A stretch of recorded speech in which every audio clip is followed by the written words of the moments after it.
Today we cover weeks 5 and 6 of my client Vivyen's reverse diet series. Hey, this is Colin DeWay. If you want to master your metabolism and get in the best shape of your life, start now by subscribing. And if you want help getting your metabolism back in a better place, apply for my online coaching, link in the description. So the moral of the story here is Vivyen continues to hold strong. As we look at week 5, she only ended up gaining about 1/10 of a pound on average for the week.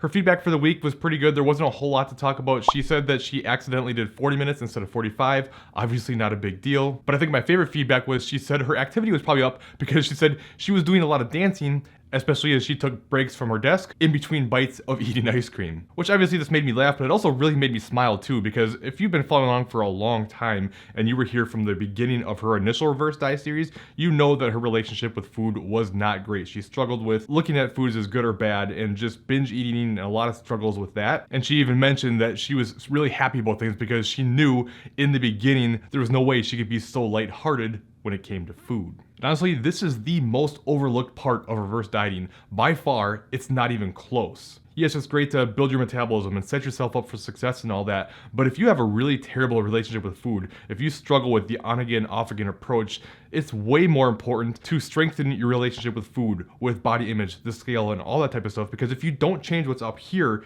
you're gonna have a hell of a time changing your body, even if you do put yourself in a good spot metabolically. But the thing is, it's really hard to work on your relationship with food if you're always dieting. If your calories are constantly low, that means your budget for food is low, and it's hard to work in different treats and things like that, and it's just almost impossible to create a healthy relationship with food in that instance. So stepping back from this constant desire to lose weight, feeling like you just have to get the weight off all the time, and being patient and working on these other things like the mental side of things is huge. Not just for happiness, but to put yourself in a position to succeed too, just like she did.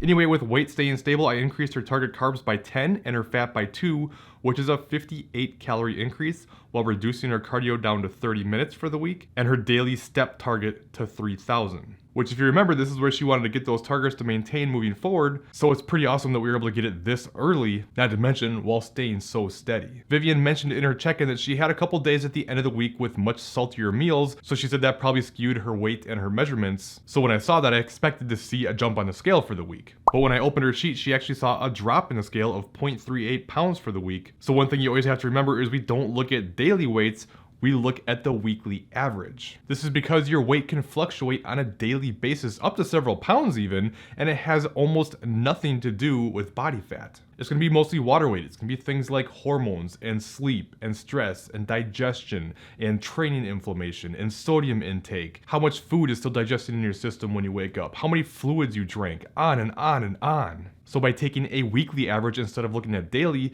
this helps give you a more accurate picture, not to mention it can really help mentally. For most people, the less you weigh yourself, the more pressure you put on the scale every time you step on it. And by stepping on the scale every day, it takes away a lot of that pressure. For one, you know it's only 1/7 of your weight for the entire week anyway, so it really doesn't matter if it's up or down. Plus it takes away a possibility of, say for instance, doing a weekly weigh-in where one week you may have been abnormally down, the next week you might be abnormally high, and it makes it look like you gained weight when the average could have shown being down. Now don't get me wrong, Vivyen even mentioned that she said it was no big deal and she knows this. I just wanted to mention that, especially if you're newer here and you haven't heard me talk about why I take weekly averages and do daily weigh-ins that way. Anyway, considering she lost weight, clearly we're safe to keep pushing forward at a decent pace with the reverse diet. But like I've been saying, since things are so steady, she's doing really well, she wants to maintain weight the best she can, and she mentioned that she hasn't been overly hungry. So I made more of a modest increase of 5 grams of carbs, which brings her back into the 200 carb club, as well as 3 grams of fat for a 47 calorie increase. As I mentioned in the last update, there's so much value in not only being patient, but staying diligent during the reverse. It's not easy, but it plays massive dividends for the success of your reverse diet. Most of the time when people struggle with gaining too much weight during the reverse, it's not necessarily the reverse that's the problem, it's the fact that they have a hard time keeping their calories in check during the process. Obviously not always, sometimes people struggle and they stay diligent, but most of the time, and in pretty much every case I can think of where the reverse went really well, it was someone who stayed diligent and didn't rush the calorie increases. So I'm not saying you shouldn't expect to gain some weight, and Vivyen will eventually at some point put a little weight on. I'm just saying if you want it to go as well as possible, stay true to the process. I've said it before and I'll keep saying it. The beginning stages especially are the reverse diet. You want to treat every bit like it's an extension of the cutting phase. And then as time goes on and your hormones improve and you get into a better spot, both physiologically and psychologically, then we can start working on being more flexible. Anyway, now that she's where she wants to be with the cardio side of things as well as steps, I won't be making updates on those. At least most likely I won't be talking about them, as she's where she wants to be now and we really don't have to make adjustments, so it's going to be calories moving forward. But I do think it's worth noting that we are going to stop tracking steps now. She's just going to kind of work getting out of that, since expenditure doesn't really matter quite as much now. We don't have to be quite so diligent. We're going to get rid of the actual tracking of the steps, but she knows in general where things are at right now and she should be fine. So far as a whole, in the 6 weeks, she's actually lost 0.43 pounds while increasing her calories by 400 and bringing her cardio down by 180 minutes and her steps by around 7 to 10,000 per day.